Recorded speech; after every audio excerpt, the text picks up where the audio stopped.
Fabulous. Well, I'm so thrilled to be here to introduce you, Shelley Randles, who is new to Magellan, but not new to college counseling at all. And we're going to chat for a few minutes just to give you a feel for Shelley's personality and what it would be like to work with her. So, Shelley, thank you for taking the time to talk to me today.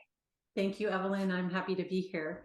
And tell us a little bit about how you arrived at college counseling. Where were you before?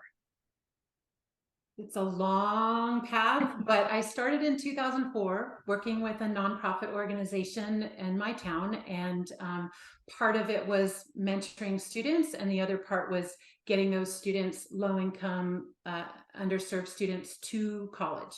And so everything I learned, I started learning in 2004, and we guided many students to college throughout the years.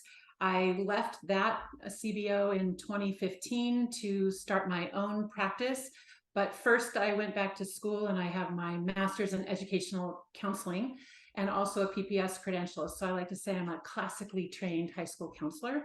You are, yeah. But I wanted to work with smaller students, a number of students. I just couldn't see myself in a large public high school. Right. So I did that, got my master's, and then I opened my own practice, and I've been doing that on my own since 2015.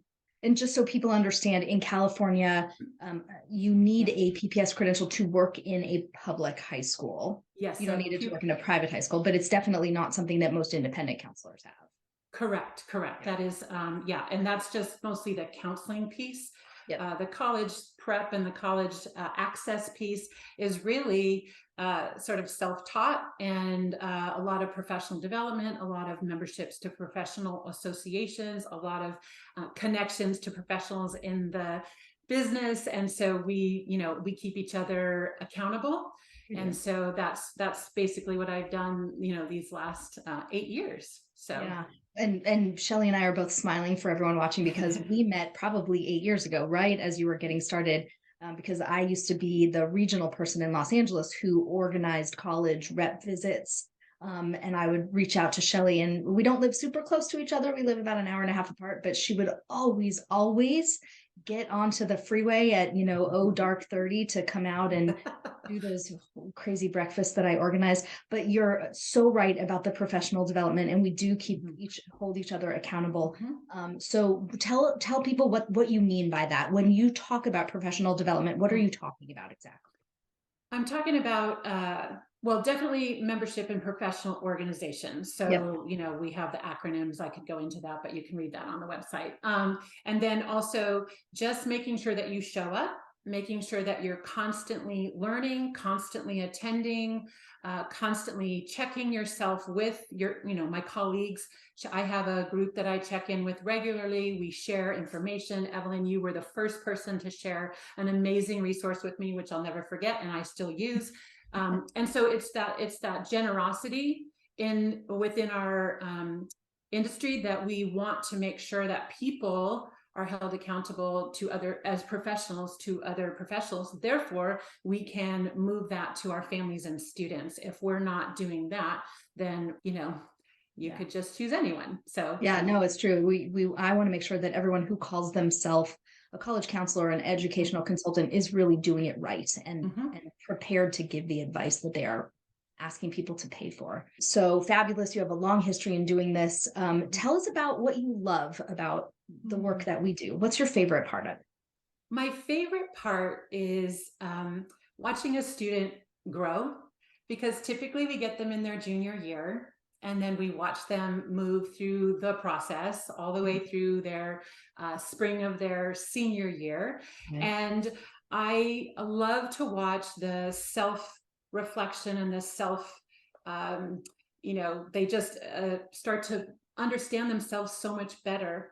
Yeah. In that year-long process. And often in the beginning, people want to think that they have to know everything. Students think they have to know everything. Parents think their student has to know everything. And yeah. I don't believe that. I believe that students progress and they grow and they mature in that last year of high school. And it's my job to sort of watch that and then identify those strong points, those bright lights, those aha moments that they have, and help them put that into words, so that they can present themselves on a college application in a way that reflects the best of who they are. Yeah. And so that's my favorite part. And typically that's through the essay part, but I do a lot of sort of self-assessment, self-reflection before that, a lot of questions. We talk a lot about a lot of things.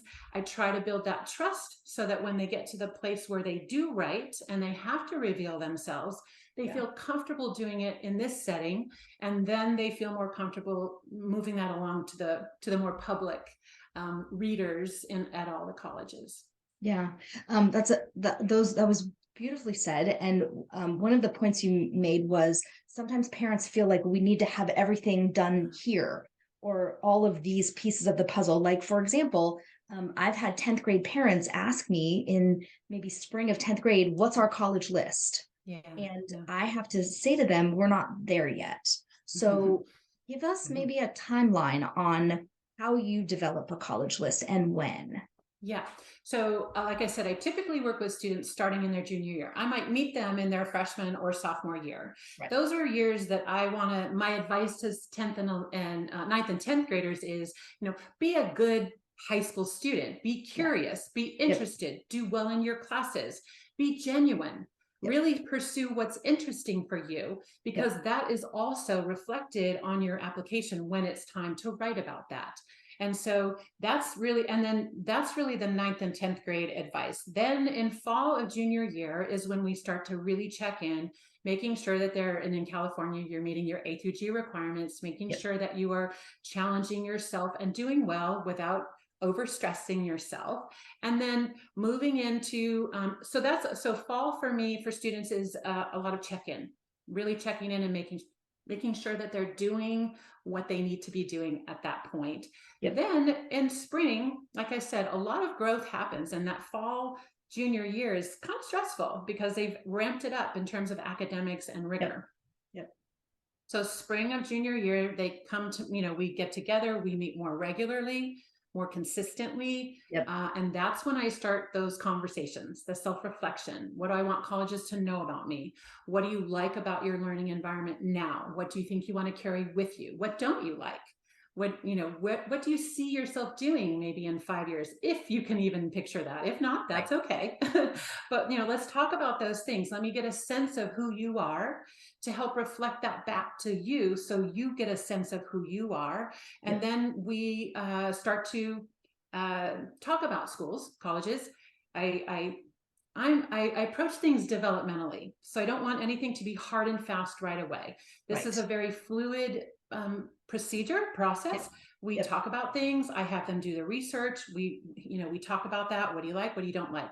And then we move on from that. So we start to build a list based on all those questions, all that information. In the meantime, I'm also asking them to think about their activities, and we start building a resume. I think that's right. And so we do that, and that also helps to get students to think about who they are and what they've been involved in and what they really like, and what I did this but it wasn't so great, or I did this and I really love this and I want to continue this. And those are all questions that colleges ask, and you need to know the answer. Absolutely. So we work through that process, and then that's the sort of the fluid part. Then there's the nuts and bolts, letters of rec, all of those things that kind of go with it. So those are all sort of interspersed in there. But the list building we do, I like to have that done by the end of their junior year, with the idea that it will change a little bit as they do visits, as they think about things, as they narrow things down, and other ideas pop up. Because like I said, they mature so much through that year that I don't want them to feel like they're locked into anything until they really feel like they're ready to go. And that's typically around August or September, prior to senior year. That's exactly the timeline that I work on. You've helped kids get into super, super tough competitive schools. You've helped kids who were thrilled to get into Oregon State. You've worked with the whole gamut of academic ability.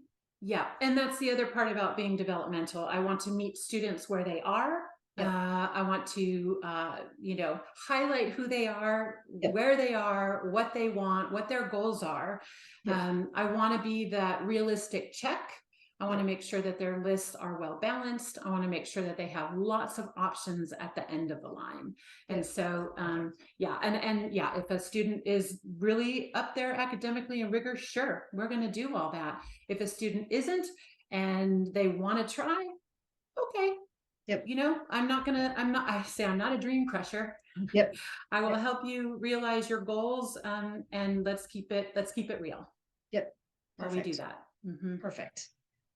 Fabulous. Well, thank you. I'm so excited you are with our team, and Yes. all of the ways that you explain the way you do what you do is the way that I've been doing it for years. So you are a perfect fit, and I hope that this has given people a little feel for what it's like to work with you. I hope so too. Thank you, Evelyn. I really appreciate it, and I'm excited to join the team.